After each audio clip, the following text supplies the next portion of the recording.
Tes. Bismillahirrahmanirrahim. Assalamualaikum warahmatullahi wabarakatuh. Umul Kitab Al-Fatihah. Alhamdulillah. Iyyaka na'budu wa iyyaka nasta'in. Shiratal ladzina an'amta 'alaihim.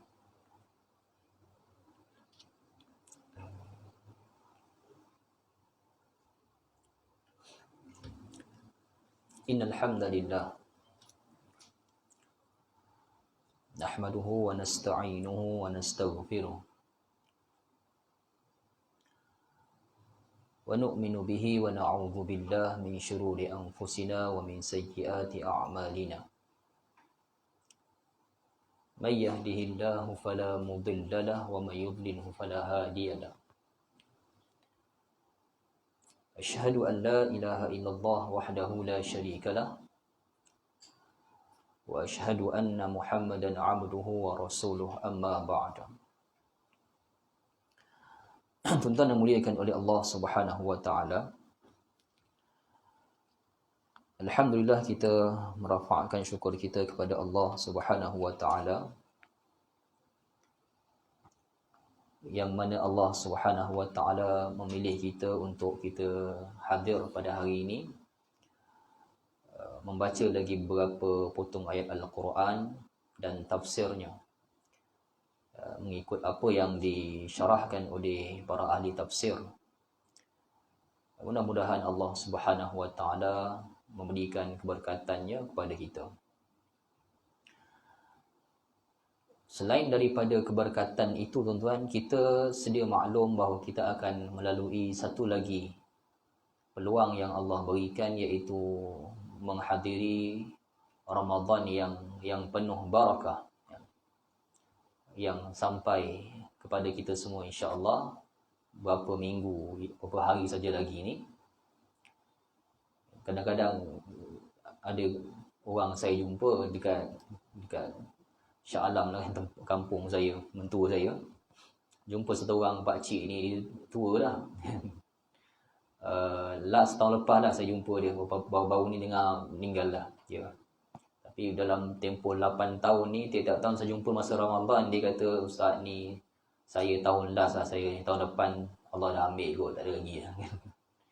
Tahun depan saya jumpa lagi, Ramadan, jumpa lagi kat dia. Dia kata pun yang sama, tahun ni last Ramadan kot Ustaz, tahun depan saya tak ada lagi dah katanya. Dia dah berumur dah kan. Tahun depan saya datang, jumpa lagi. Allah panjangkan umur dia sampai 5 ke 6 kali Ramadan. Dia cakap tu, 5-6 kali saya jumpa lagi kat dia. Dan kemudian Allah pun ambil nyawa dia, dia bertemu Tuhan Jalla wa'ala. Tuan, pada hari ini tuan-tuan, berapa pun umur kita semua, saya ke, umur tuan-tuan ke, Allah dia pegang nyawa kita ni.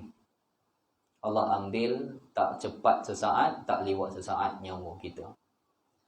Dan Allah kelihatan sekarang ni, wallahu ta'ala alam, mudah-mudahan Allah beri kita satu lagi anugerah Ramadan, 30 hari Ramadan yang kita selalu impikan, mendapat keampunan daripada Allah Ta'ala pada musim-musim Ramadan itu sendiri. Ramadan tuan, sebelum kita mula kita punya kelas tafsir ni, kita ambil masa sikit untuk kita nak sebut tentang Ramadan. Walaupun saban tahun, kadang-kadang kita ni biasa lupa kan. Sebab tu setiap kali nak semayang raya, imam akan pesan cara semayang raya macam mana. Sebab lupa kita ni, setiap tahun buat, lupa sekali kan, 2 kali setiap tahun yang lupa. Ramadan tuan-tuan, dia adalah bulan pembersihan roh kita. Ramadan ni dia bulan nak bersihkan roh kita. Jasad kita sendiri, dia makan macam-macam benda-benda yang kita makan hari ni lah. Makan pisang goreng ke, makan macam-macam, nasi, sayur, apa semua kita makan. Itu makanan jasad. Bila masuk Ramadan tuan-tuan, Allah Subhanahu wa taala memberikan makanan rohani. Kita ada makanan rohani kan. Sebab apa? Sebab jasad kita tak makan. Makanlah jasad. Tapi nak bandingkan hari-hari biasa, kita makan pagi sampai ke petang tuan, 3-4 kali. Malam kita makan juga. Ramadan ni pagi kita tak makan. Daripada start terbit fajar sampai tergelam matahari kita tak makan.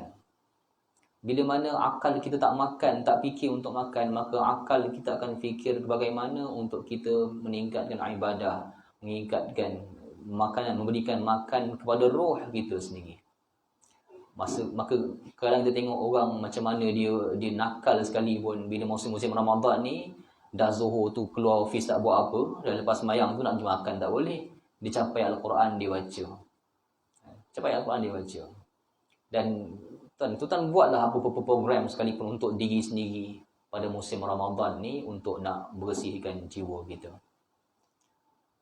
Dan Ramadan, Allah ni dijadikan Ramadan sebagai bulan bersihkan roh. Syariat puasa tu sendiri tuan-tuan.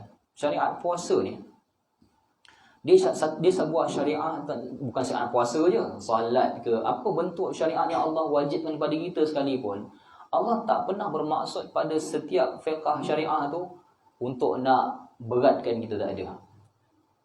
Tidak sama sekali. Dalam fiqh pensyariatan puasa sekalipun tak ada urusan yang Allah nak bully kita, nak berat kita, tak ada. Saya melepas baca hadis tentang bab wuduk dalam Bulughul Maram, kitab fiqh Imam Syafi'i kan. Bab wuduk je pun, wuduk kan benda yang mudah wuduk ni. Tak ada mudarat apalah wuduk tu, tapi Nabi kata laula an asyqa ala ummati la amartukum bisiwak. Nabi kata laula an asyqa ala ummati, maksud dia kalaulah tak memberatkan umat aku. Amartukum bisiwak, aku nak suruh mereka bersiwak, bersihkan gigi setiap kali sebelum salat, yakni setiap kali semasa ambil wuduk tu, sebelum ambil wuduk tu bersugi dulu, bersiwak dulu. Tapi Nabi letak ayat depan, Nabi kata laula an asyqa ala ummati, kalaulah tak bebankan umat aku. Bersiwak tak ada beban apa, tapi Nabi tetap sebut kalaulah tak membebankan. Nabi risau terbeban. Dalam syariah wuduk yang tak ada beban apa pun, Nabi risau terbeban. Rasul Tuhan, wakil Tuhan tu risau kita terbeban. Dan adakah fiqh yang lain, ibadah yang lain yang Tuhan nak bebankan kita tuan-tuan? Tak ada tuan-tuan. Tak ada. Pemurah Tuhan sampai tahap tak pergi haji pun boleh dapat pahala haji, dengan syarat ada niat nak pergi haji. Dapat pahala haji. Meninggal dunia tanpa pergi haji, tapi dah niat lama dah nak pergi haji, tak sempat nak pergi, meninggal dah tuan kawan kita. Allah bagi dia pada. Jadi syariah puasa tu sendiri tak ada beban yang Allah Subhanahu Wa Taala berikan. Tak ada. Sebab Allah sendiri bila mana dia suruh kita puasa, Allah dia tak ambil untung apa-apa daripada ibadah puasa kita, tak ada. Allah tak ambil untung apa sekalipun, sesin pun Tuhan tak ambil daripada ibadah puasa kita. Tak ada ibadah puasa ke, ibadah solat ke, Tuhan tak untung apa. Bila mana Tuhan tak ambil untung apa, Tuhan tak suruh apa, maka Allah Subhanahu Wa Taala, kenapa dia suruh kita beribadah? Dia cuma nak melihat bagaimana ketaatan kita pada dia, itu je. Kalau Tuhan nak denda kita, nak bully kita, Tuhan takkan bagi rukhsah. Siapa yang tak boleh puasa sebab sakit, dia kena puasa juga. Kalau tidak, aku umban dalam neraka aku. Itu bully. Tapi Allah daripada syariat yang Allah syariatkan kepada kita, puasa, salat dan sebagainya, Allah tak bermaksud untuk nak denda, nak bully, tak ada.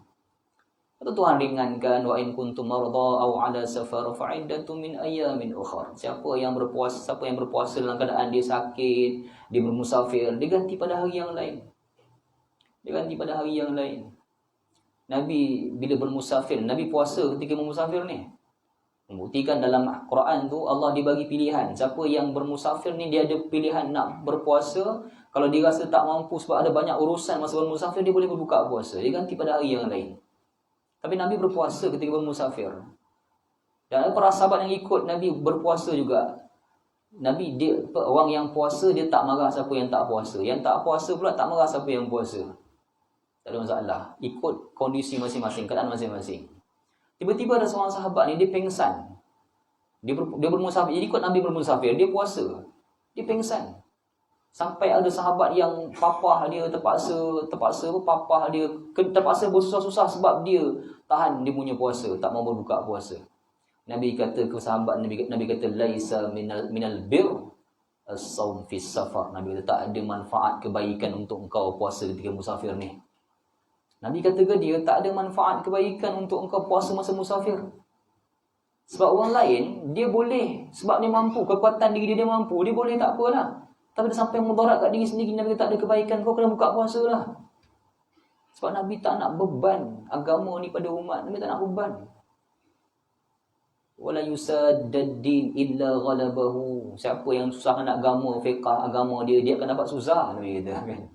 Jangan susah kan. Qad ikhtar aisari, kata Aisyah, Nabi tak pilih dua pilihan daripada syariat ni, melainkan pilih yang paling mudah untuk Nabi buat. Qad ikhtar aisari, pilih yang paling mudah kan. Syariat puasa tuan-tuan, Allah dia bukan nak bully kita tak makan. Jangan makan, sama makan siap aku umban. Tak, bukan nak bully kita. Allah nak tengok siapa yang mentaati dia, itu saja. Sebab kita buat ibadah puasa sebab nak mentaati Allah Subhanahu Wa Taala. Kita tak berat-beratkan ibadah. Kita berpuasa mengikut syariat Tuhan tanpa memberat-beratkan apa yang telah Allah Subhanahu Wa Taala ringankan pada kita semua. Kalau berpuasa Ramadan, kita sampai lagi tahun ni insya-Allah. Tahun lepas kita dah rasa dah puasa musim-musim Covid tu kan. Dan ambillah berapa manfaat daripada musim-musim mencabar ni dengan berpuasa. Elakkan pembaziran kan. Yang nak berniaga bazar, berniaga lah, tak apalah. Mungkin itulah punca rezeki, kita tahu kan. Tapi tuan-tuan, kita elak pembaziran. Puasa ni elok tak payah fikir makan sangat sebab puasa kan. Tapi orang kita ni nak menyambut Ramadan pun kenuri makan. nak menyambut bulan tak makan, dia kenuri makan. Tak apalah tuan-tuan, ada rezeki nak buat kenuri, buatlah. Cumanya jangan wajibkan orang tak buat kenuri Ramadan dia. Jangan wajibkan orang buat. Nak buat orang buat ya. Dan Allah Subhanahu Wa Taala pilih kita untuk masuk sekali lagi pada musim Ramadan untuk memberkati, untuk berikan berkat tuan. Kalau boleh saya ulang sekali lagi tuan-tuan, Ramadan ni dia berkat ni tuan-tuan, dia macam hujan lah, macam hujan. Semua tempat kena hujan. Hanya orang yang pergi keluar rumah tadah bali air hujan tu, dia je yang akan dapat guna air hujan masa hujan dah berhenti. Musim kemarau, air hujan dia tadah, dia boleh guna basuh kereta ke, nak buat masak balik minum ke, dia boleh guna air hujan tu. Siapa yang masa musim hujan tu, dia tak tadah air hujan, duk berlengkau kat dalam rumah tidur, dia takkan dapat manfaat daripada air hujan tu. Macam itulah berkat Ramadan. Semua orang dapat Ramadan. Semua orang masuk musim Ramadan ni. Daripada siapa, orang kafir mana pun, dia pun masuk musim Ramadan. Orang Islam semua masuk musim Ramadan. Tapi tuan-tuan, kita nak beritahu hanya orang yang menadah keberkatan Ramadan, dia je yang akan dapat berkat Ramadan. Orang yang tak tadah keberkatan Ramadan, tuan tengoklah, dia masuk Ramadan macam tu perangai dia keluar Ramadan pun macam tu perangai dia. Kita pelik, kenapa lah kau tak berubah? Dah 80 kali, dah 60 kali Ramadan dah kau masuk. Sejak balik kita dah berpuluh-puluh kali Ramadan dia masuk, tapi tak berubah perangai kau ni, kenapa? Bukan salah Ramadan. Salah dia yang tak menadah keberkatan Ramadan. Dia tak tadah. So air hujan tu dia tak dapat, tak pakai. Sebab satu orang yang kufur pada Tuhan, dia tak tadah keberkatan Ramadan, tak cari pahala musim Ramadan. Dia keluar, sebelum masuk pun dia perompak berjenayah. Lepas keluar Ramadan pun dia masuk, dia lepas keluar pun dia perompak berjenayah. Sama, tak berubah. Kenapa lah kau tak berubah? Bukan salah Ramadan. Dia salah dia yang tak menadah keberkatan Ramadan. Sama tuan-tuan, siapa yang pergi haji sekalipun, pergi umrah, masuk ke tanah haram, keluar, pergi balik, masuk kan. Dia pergi tanah haram sebab apa? Sebab rutin tahunan. Dia berniaga besar, duit banyak sangat, tak boleh tahu nak buat apa. Pergi umrah lah tahun ni. Apa nak buat duit ni? Pergi umrah lah. Dia pergi tak ada jiwa nak pergi. Pergi sebab rutin tahunan dia, duit banyak sangat, pergi je lah umrah. Dia pergi pun, sebelum pergi perangai macam tu, balik umrah pun perangai macam tu juga. Sebab apa tuan? Sedangkan tanah haram, ihtiram, bumi yang diberkati, yang dihormati. Tapi tak ada apa-apa berubah kat dia. Sebab apa kan? Sebab dia tak menadah keberkatan tanah haram tu sendiri. Kaabah tu serupa rumah dia kat rumah dia, rumah banglo kat rumah dia. Dia tak ada apa-apa. Tak rasa apa-apa. Dia tak dijemput secara rasmi oleh Tuhan Jalla wa'ala. Dan kita tuan-tuan masuk musim Ramadan, mudah-mudahan Allah Subhanahu Wa Taala dia bagi kepada kita semua hikmah yang besar musim Ramadan ni. Jadi titik tolak kita berubah diri kita, bersihkan roh kita. Mudah-mudahan Allah Subhanahu Wa Taala berkat kepada kita dunia sampailah negeri akhirat, sampai kita melangkah ke syurga Tuhan Jalla wa'ala. Kita tak tahu tuan-tuan, saya ke tuan-tuan, kita tak tahu siapa dalam kalangan kita yang ada syurga. Jadi ustaz pun bukan tiket pergi syurga tuan-tuan. Tak semestinya. Keberkatan dan juga lubuk pahala ni bukan ada pada ustaz, pada mufti, pada tok syekh, pada imam, bila tak. Lubuk pahala ada pada diri kita sendiri tuan-tuan. Jadi orang soleh, jadi orang alim, jadi orang yang beriman, tak tertakluk pada jawatan apa sekalipun. Allah berkati kita insya-Allah. Tuan-tuan dirahmati oleh Allah Subhanahu wa taala. Pada kelas kita yang lalu kita baca ayat yang ke-89 satu ayat. Sebab ayat tu dia ada asbab nuzul dia yang penting. Ayat 89 lepas kita baca daripada surah Al-Baqarah ni. Allah sebut walamma ja'ahum kitabun min 'indillahi musaddiqun lima ma'ahum. Wa kanu min qabl yastaftihuna 'ala alladhina kafaru falamma ja'ahum ma 'arafu kafaru bih fala'natullahi 'alal kafirin. Dan setelah datang kepada mereka Al-Quran daripada Allah yang membenarkan apa yang ada pada mereka, padahal sebelumnya mereka memohon kedatangan Nabi untuk mendapat kemenangan pada orang yang kafir. Ni cerita orang Yahudi, sebab sebelum Nabi SAW datang diutuskan oleh Allah, dia memohon supaya kedatangan Nabi untuk memerangi orang kafir. Merujuk kepada Yahudi di Madinah yang menunggu kedatangan Rasul penyelamat mereka untuk mengusir orang-orang kafir dekat Madinah, iaitu kaum Aus dan juga Khazraj. Bila Rasul tu datang, yakni Rasulullah SAW, Allah kata falamma ja'ahum ma 'arafu kafaru bih, bila datang Rasul tu pada mereka, ma 'arafu kafaru bih, mereka pula mengingkari Rasulullah tu sendiri. Yahudi sebelum Nabi SAW yang akhir zaman, Rasul yang terakhir diutuskan, dia doa pada Allah supaya datang Rasul nanti dia kata kami nak usir orang Madinah ni, orang Arab Madinah ni, orang yang kufur. Bila Rasulullah datang betul-betul ke Madinah, dia tak jadi ikut Rasulullah pula sebab hasad dengki, sebab Rasulullah sendiri bukan orang Arab daripada keturunan mereka sendiri. So lepas falamma ja'ahum ma 'arafu kafaru bih, lepas datang Rasul tu kau kufur pula daripada dia. Fala'natullahi 'alal kafirin, dan Allah, maka laknat Allah lah ke atas orang-orang yang ingkar. Dan kita baca ayat yang ke-90 insya-Allah dan juga ayat yang ke-91 pada hari ini. Kalau sempat dia sambung lagi pada ayat ke-92, dan kita akan berhenti dulu kelas kita untuk musim Ramadan nanti. Kita akan sambung balik lepas Ramadan insya-Allah. Baik, tuan, ayat ke-90 saya baca, tuan-tuan ikut kita punya bacaan, dapat manfaat insya-Allah. A'udzu billahi minasy syaithanir rajim. Bi'sa mashtarau bihi anfusahum ay yakfuru bima anzalallah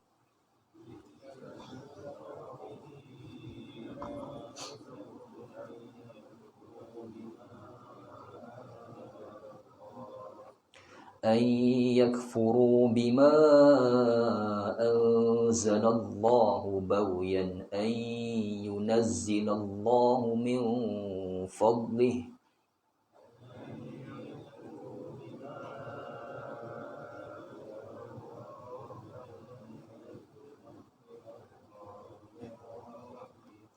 على من يشاء من عباده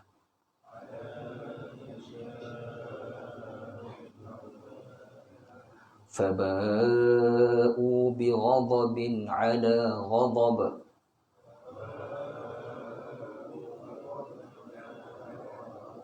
وللكافرين عذاب مهين.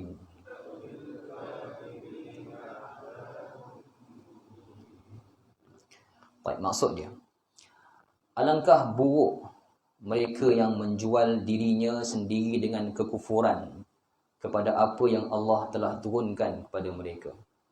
Sebab apa? Sebab dengki bahawa Allah menurunkan kurnia-Nya kepada siapa yang Allah kehendaki di antara hamba-hamba-Nya. Kerana itu mereka mendapat murka setelah mendapat kemurkaan, dan untuk orang-orang yang kufur siksaan yang menghinakan. Ayat 90. Tuan-tuan dirahmati oleh Allah Subhanahu wa taala. Banyak ahli tafsir yang menafsirkan ayat ini, dan kita, tuan-tuan, ayat ni tuan-tuan, Allah sebut bi'sa mashtarau bihi, kan? Sekali lagi, entah kali yang keberapa lah kita sebut, Allah Subhanahu Wa Taala dia menyamakan urusan pengkhianatan orang-orang Yahudi kepada agama ni dengan perkataan jual beli. Dan kali ini juga Allah Subhanahu Wa Taala menyebut sekali lagi kepada kita semua tentang orang-orang Yahudi yang mereka ni buruk.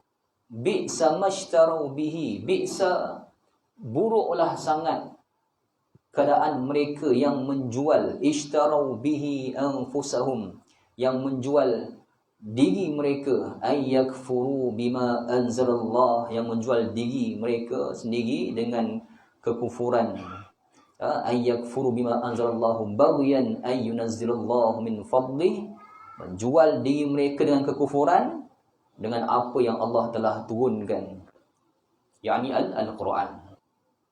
Tuan, masih lagi dalam bab tentang orang-orang Yahudi yang kufur kepada Allah Ta'ala dalam keadaan mereka ni menjual agama mereka sendiri. Dia jual agama dia. Jenayah besar manusia hari tu tuan, dia bukan berlaku antara para petani dengan petani. Jenayah besar tak berlaku antara orang-orang kerja mekanik ke dengan engineer, tak. Pertembungan antara sekolah dengan sekolah, sekolah kungfu A dengan sekolah kungfu B, tak kan? Pertembungan guru silat A dengan guru silat B pun pertembungan semua manusia, pertelingkahan, pergaduhan semua manusia dalam dunia tuan-tuan. Yang berlaku hari ini tak lebih besar daripada pertelingkahan orang di atas dasar agama. Sebab kalau guru silat A, sekolah silat A bergaduh dengan sekolah silat B, dia bergaduh macam tu, ada bergaduh berentam. Akhirnya sekolah dia runtuh ke apa ke. Habis macam tu lah. Korang-korang sekolah A tutup, sekolah B buka kan. Tetapi tuan-tuan, orang kalau bergaduh sebab agama ni, kesudahan dia apa? Kau kafir. Guru silat bergaduh pun tak kafir dengan orang. Dia bergaduh silat dia ya. Dia buka dia punya bunga, dia buka dia punya bunga. Anak murid tengok, guru silat dia menang. Okey, semua angkat sekolah silat ni kan. Macam-macam sekolah kungfu. Dia tak ada sampai tahap kufur mengkufur, tak ada. Tapi tuan, orang agama kalau bergaduh tuan-tuan, kau kafir. Habis. Jenayah besar, kafir dengan orang. Habis. Jenayah ni yang Yahudi duk buat ni. Allah sebut banyak kali dalam Al-Quran, bi'sa mashtarau bihi anfusahum ayyakfuru bima anzalallahu baghyan ayyunazzilallahu min fadlih. Allah sebut buruk sangat perbuatan dia, jual beli diri dia dengan kekufuran. Bima anzalallahu, daripada apa yang Allah turunkan. Quran yang Allah turunkan, dia kufur pada kitab Al-Quran. Dia kufur pada Quran itu sendiri. Ayyunazzilallahu min fadlih. Sebab apa tuan-tuan? Dia sebab apa? Ala may yasha'u min ibadih. Antara sebab apa dia kufur pada Quran ni, sebab tuan tengok yang Allah sebut tu, sebab apa? Sebab hasad dengki dia. Hasad dengki. Sebab besar Yahudi ni hasad dengki. Hasad dengki tu punca mana tuan? Para ahli tafsir sebut hasad dengki ni dia punca sama macam punca tok guru Yahudi ni, iaitu syaitan, iaitu syaitan sendiri. Syaitan tuan-tuan, iblis syaitan ni punca dia tak mau sujud pada Adam sebab apa tuan-tuan? Kufaran hasada, kufur sebab dia dengki. Apalah sangat Adam tu bertanah je pun. Apa daripada api? Dia tak mau sujud dalam erti kata hormat, tunduk, atau maksud dia ialah sujud betul, terpulang kepada Allah. Kepada Allah juga maksud yang sebenar. Tapi para ahli tafsir sebut Allah suruh ni semua para malaikat termasuk iblis ni supaya sujud hormat Nabi Allah Adam. Dia enggan sebab kufaran hasada, sebab dia hasad. Penyakit hasad tu tuan-tuan, cukup bahaya. Penyakit hasad tu yang sebabkan Yahudi dia pecah hari ni, dia pecah belah sampai dia tak mahu kepada nabi-nabi ni. Sebab hasad. Terutama kepada Rasulullah sendiri, dia tak mahu sebab hasad dengki dia. Bukan Yahudi pun, dia ni Arab. Hasad dengki dia. Kita tuan-tuan kena jaga-jaga dengan penyakit hasad ni tuan-tuan. Allah Subhanahu wa taala sebut dalam Al-Quran tentang min syarri hasidin idza hasad. Minta lindung ya Allah daripada orang yang hasad ketika dia menghasut. Min syarri hasidin idza hasad. minta lindung. Wa na'udzubika min syarr. Kita minta lindung pada Allah daripada orang yang dia tu orang yang hasad. Bila dia dah hasad dengki dengan kita tuan-tuan, ketika dia menghasut, dia melaksanakan hasad dia tu yang bahaya. Kalau sekadar dia dengki tak bahaya lagi. Masa dia buat perbuatan hasad tu, iza hasad, ketika dia menghasad, bahaya. Menghasut orang bahaya tuan-tuan. Perbuatan ni tuan-tuan, tokoh dia syaitan, pengikut kemudian yang ikut perasaan hasad tu ialah kaum Yahudi ni. Maka faba'u bi ghadabin 'ala ghadab walil kafirin 'adzabun muhin. Lepas mereka ni kufur, dia baghyan, dia borah, dia hasad, dia dengki, tak mau daripada apa yang Allah turunkan, sampai dia dengki pada rasul yang diutuskan tu sendiri. Allah beri kurnia dia, ayyunazzilallahu min fadl ala man yasha. Allah beri kelebihan ala man yasha kepada siapa yang Allah mahu dalam kalangan hamba-hamba dia, iaitu Rasulullah sendiri, hamba Allah Taala, Rasulullah sendiri.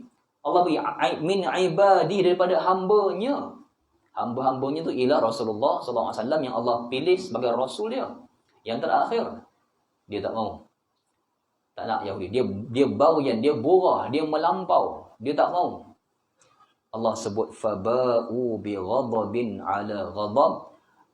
Sebab tu tuan-tuan, Yahudi ni dia mendapat murka setelah kemurkaan. Bermaksud tuan-tuan, okey, para ahli tafsir sebut, dalam Ibnu Katsir juga menyebut perkara yang sama. Dia sebut bi ghadab. Ghadab yang pertama, murka yang pertama ialah kemurkaan Allah kepada datuk nenek moyang mereka dulu-dulu, ke atas Taurat, ke atas Nabi Allah Musa alaihi salam. Dulu Allah dah murka dah. Mari sekarang ni zaman Rasulullah SAW dekat Madinah pun mereka tak mau ikut. Murka lagi Allah Ta'ala kepada mereka. Tuan, kemurkaan Tuhan, kita minta jauh daripada kemurkaan Tuhan. Tapi Yahudi dia okey, Tuhan murka dia okey.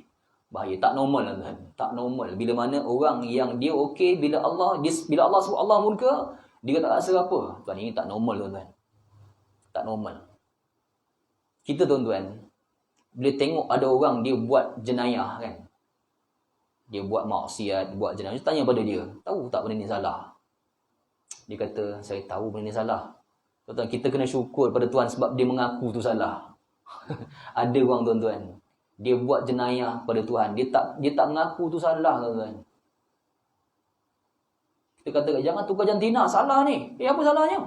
Oh, yang ni tuan-tuan. Kita ingat, Wallahualam, kita ingat dia ada masalah mental kot. Tak apalah, mudah-mudahan Allah ampunlah dia. Dia ada masalah, tak boleh nak tentukan yang mana baik, yang mana halal, mana haram. Tak boleh tentukan yang mana baik, yang mana buruk. Tak apa kot, Wallahualam, tak tahu cakap macam mana kan. Tapi tuan-tuan, kalau kita jadi orang yang bersarang kat hati dosa sampai tak boleh clarify, tak boleh nak tentukan yang mana baik, yang mana buruk ni, bahaya tuan-tuan. Allah sebut murka di atas kemurkaan. Kemurkaan pertama, ghadab yang pertama, murka pertama dulu tu dengan nenek moyang Yahudi ni, zaman Nabi Allah Musa. Murka yang kedua pada engkau sekarang ni pun sama ni, ala ghadab walil kafirin adzabun muhin. Untuk orang-orang yang kufur ni, siksa yang menghinakan. Azabun muhin, siksa, azab yang muhin, azab yang hina ke atas diri mereka.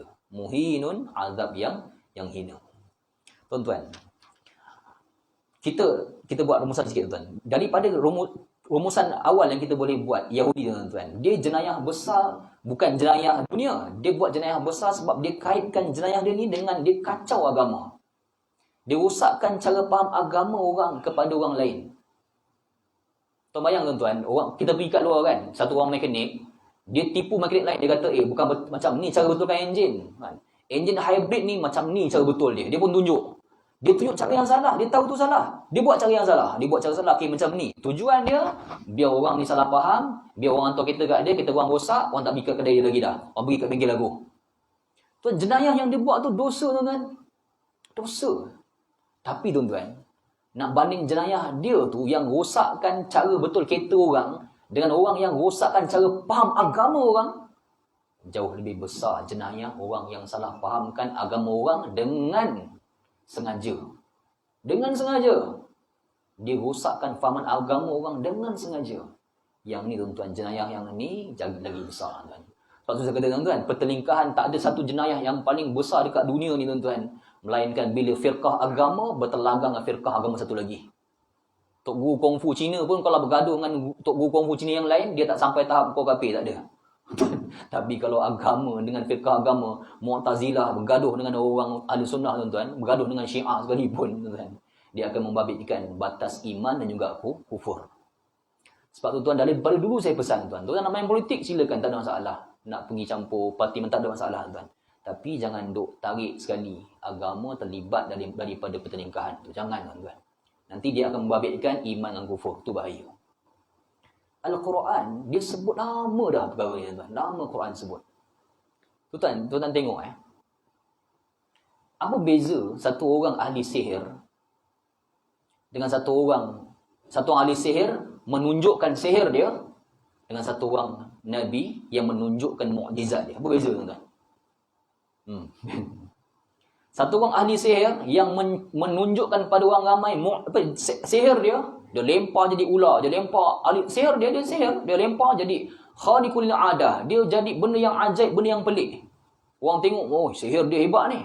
Apakah beza antara ahli sihir yang melemparkan sihirnya dengan seorang rasul yang melemparkan ayat, mukjizat dia? Apa beza tuan-tuan? Tuan-tuan, sebenarnya tuan-tuan tak ada beza tau. Tak ada beza. Zaman di Mesir, Nabi Allah Musa alaihi salam yang berjubah Arab dengan ahli sihir Firaun yang berjubah sebab dia juga orang Arab, yang kedua-duanya melemparkan tongkat masing-masing. Kedua-dua je menjadi ular. Tak ada beza apa tuan-tuan. Tak ada beza apa. Tapi tuan-tuan, beza yang batin dia ialah satu orang ahli sihir ni, ketika dia melemparkan sihir dia menjadi ular, tujuan dia ialah untuk mengajak orang kepada diri dia sendiri, kepentingan diri dia sendiri. Manakala seorang Nabi pula, ketika dia melemparkan tongkat dia menjadi ular, dia tak ada ajak orang untuk mengikut diri dia, melainkan dia ajak orang untuk mengikut Tuhan Jalla wa'ala. Tu beza dia tuan-tuan. Ahli sihir, dia buat sihir, dia buat magic ke, silap mata ke apa, dia apa tujuan dia buat tuan-tuan? Dia lemparkan tu jadi magic, jadi ular, jadi benda asap, benda semua. Apa tujuan dia buat? Nak ajak orang supaya jadi pengikut dia, follow dia, ikut aku. Dia ajak orang macam tu. Seorang Rasul Tuhan, ketika dia melemparkan mukjizat dia membelah lautan dengan tongkat dia, keluar air celah-celah jari dia bukan bermaksud nak ajak orang supaya follow dia, tak. Dia nak ajak orang supaya mengikut Tuhan Jalla wa'ala. Yang tu tuan-tuan, bukan saya sebut tau. Tafsir yang tu bukan saya sebut. Tafsir yang tu tuan, kalau buka daripada surah Ali Imran, Allah sebut demikian.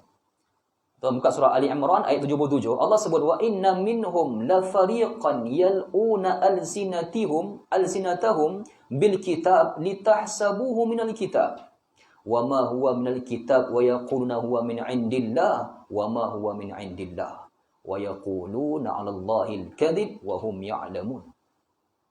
Awalnya Allah kata, dan sesungguhnya di antara mereka, yakni ahli kitab ni, ketua-tua agama ahli kitab, ulama-ulama ahli kitab, Yahudi punya ulama ni, dia yal'una alsinatahum, dia memutar belitkan lidah dia untuk agama ni. Dia putar belit lidah dia. Saya putar ni, dia putar betul belit agama. Alim tu cerita udah impian dulu kan. Dia putar belit agama sebab Allah kata bi alsinatihum. Yahudi tuan-tuan, dia putar belit agama dengan lidah dia.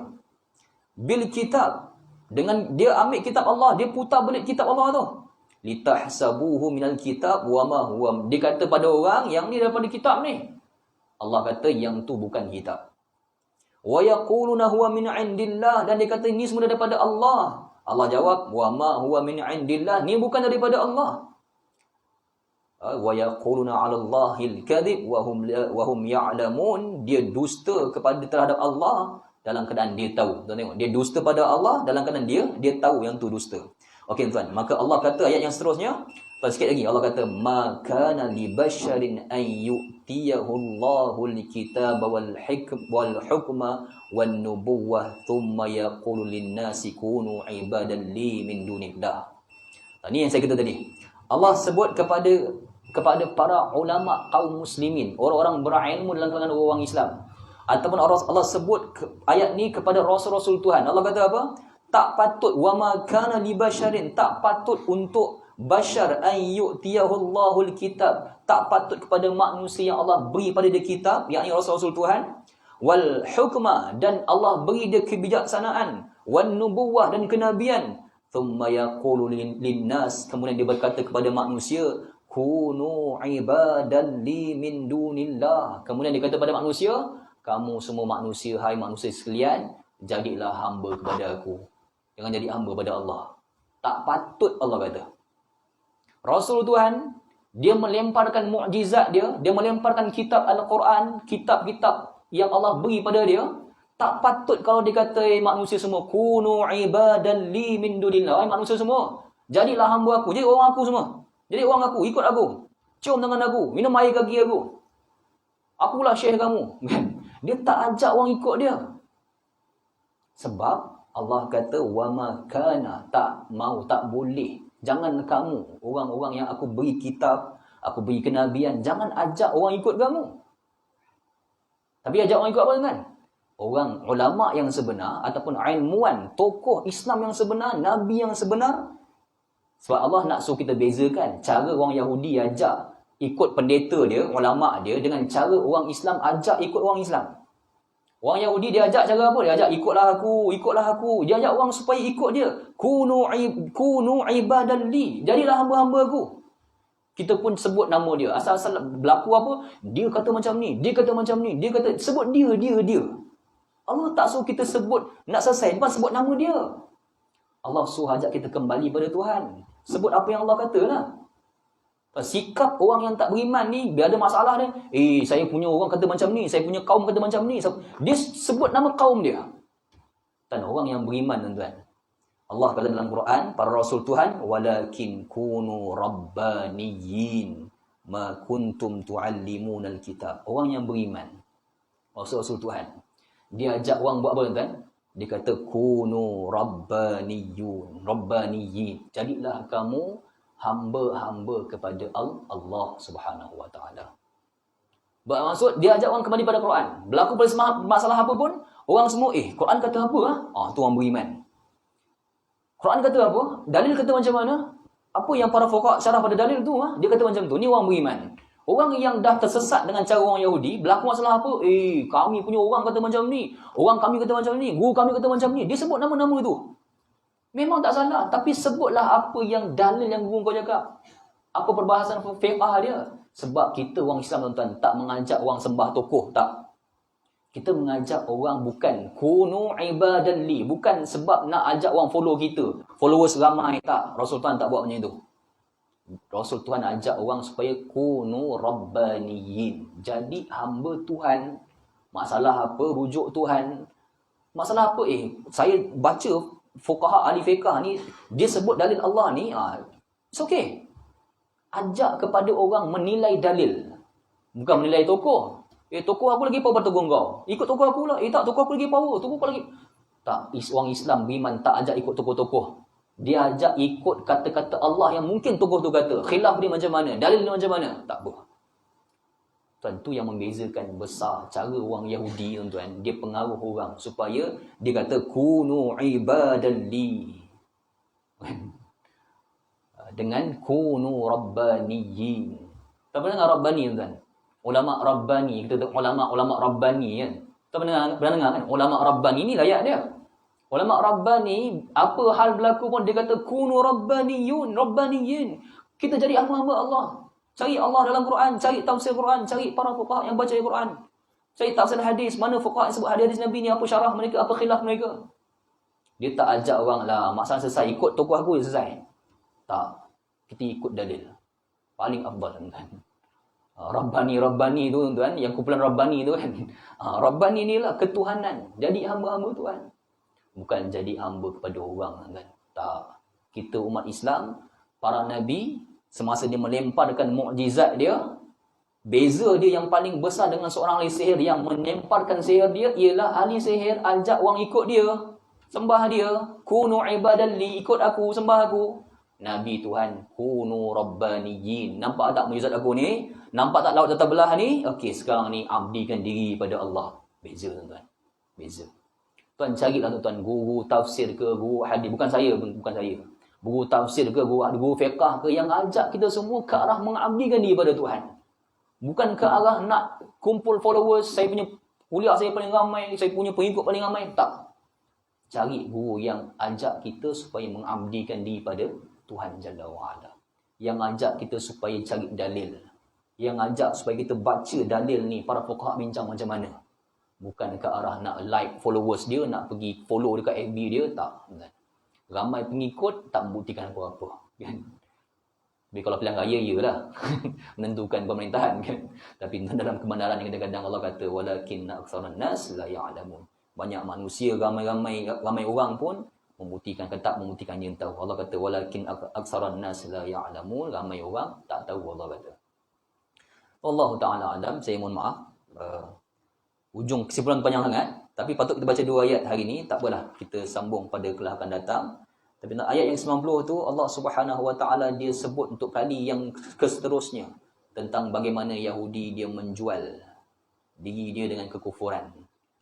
Dan sebab dia tak mau Rasul yang diutuskan tu kena hasad dengki. Hasad dengki tu pula punca daripada guru dia yang besar, iaitu syaitan. Yang mana syaitan ni punca tak mau sujud pada Adam ialah sebab dengki. Ta'assub dengan diri sendiri dan tak memikirkan tentang apa kejadian Tuhan. Ketaksuban dia pada diri dia daripada cahaya menjadikan dia hasad kepada Adam yang cuma daripada tanah sahaja. Sedangkan daripada apa sekalipun, bangsa sekalipun, bukan asbab kemuliaan. Kemuliaan disebabkan ketakwaan kepada Allah Subhanahu wa taala. Allah Subhanahu wa taala berkata insya-Allah sallallahu ala Muhammad wa ala alihi wa sahbihi ajma'in. Alhamdulillahirabbil alamin. Bismillahirrahmanirrahim. Alhamdulillahirabbil alamin wassalatu wassalamu ala asyrafil anbiya'i wal mursalin wa ala alihi wa sahbihi ajma'in. Ya muallima Ibrahim al-hikmah 'allimna wa ya mufahima Sulaiman wa hikmah fahimna fa fahamnaha Sulaiman kullan ataina hukman wa ilma wasakharna ma'ada bijbal sabbihna wat tayr wa kunna fa'ilin walhamdulillahi rabbil alamin. Takabbarallahu minkum.